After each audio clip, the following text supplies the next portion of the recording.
The Inland Taipan has many names, such as the Western Taipan, fierce snake, and small-scale snake. It's estimated that the Inland Taipan's one or single bite possesses enough toxicity to murder at least 100 fully grown men, if not more. So this snake is incredibly vicious.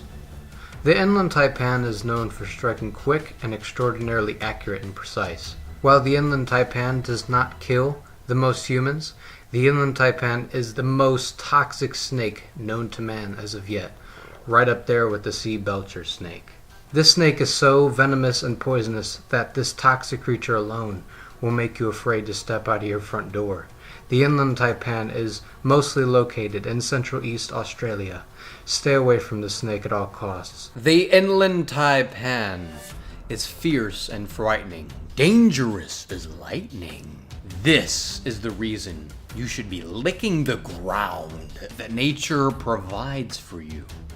Because if this thing ever came across your path, you'd be dead. D-E-A-D. Dead. It would kill you. And you're alive? Be thankful.